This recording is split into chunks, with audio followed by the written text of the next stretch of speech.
Eles transladaram, no caso, Mary Melland e Samuel Hahnemann para um jazigo em granito rosa no cemitério de Père Lachaise, lá em Paris, onde ele repousa ainda hoje.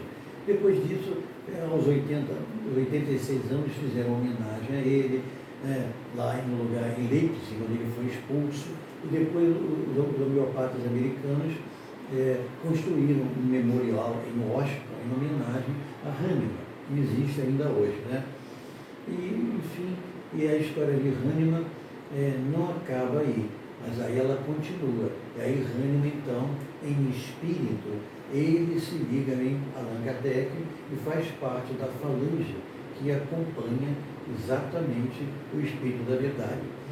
Só para finalizar, temos a presença de Hahnemann em toda a literatura espírita. Temos primeiro em Prolegômenos, onde tem o Espírito da Verdade, e você vê uma descrição de 10 espíritos.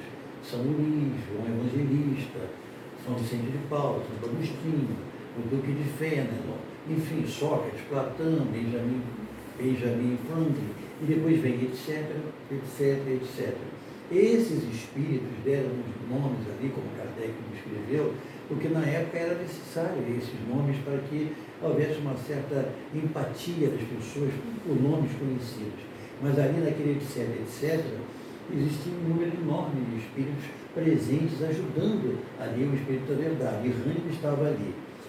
No Evangelho, segundo o Espiritismo, no capítulo 9, existe lá, bem-aventurados os mansos e pacíficos, em que se diz que a cólera era dada pelo corpo, e Hahnemann se manifesta dizendo, não, a cólera não é dada pelo corpo, a cólera vem do espírito, senão, onde estaria o mérito de cada um?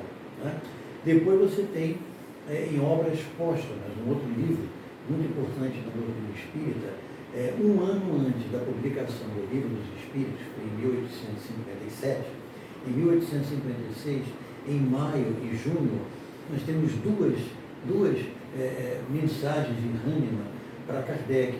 Um momento muito bonito em que Allan Kardec estava muito preocupado com os médios que teria que usar e também com a missão enorme que ele já estava construindo, E aí ele estava num momento um pouco de nostalgia, e aí Hahnemann se manifesta a Kardec dizendo, Hippolyte, continue a sua obra, o órgão da arte de curar, que é a Bíblia do Homeopata, o Livro dos Espíritos, a sua obra, da sua vida, é a obra da humanidade, não desanime. E Kardec, então emocionado, escreve a minha missão. Logo depois, havia um médium chamado B. que tinha um espírito velhaco chamado Aristo, que massageava o seu ego, já que ele tinha mediunidades. E aí Kardec pensou em utilizar esse rapaz. E aí Hahnemann se manifesta, não utilize, não utilize. Ele se perderá nessa mediunidade pelos caminhos indevidos que ele utiliza. E Kardec não usou. E ele se perdeu vendendo a mediunidade, enfim.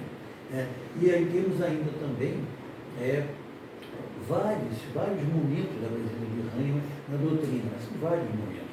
Citei apenas alguns que a gente pode confirmar. Bom, e aí essa história é linda, é a história de Samuel Hahnemann, a história da homeopatia, e eu trouxe para vocês, eu falei para João, algumas imagens para a gente finalizar, vamos passar umas imagens de um pouco disso que eu conversei com vocês sobre a história de Samuel Hahnemann.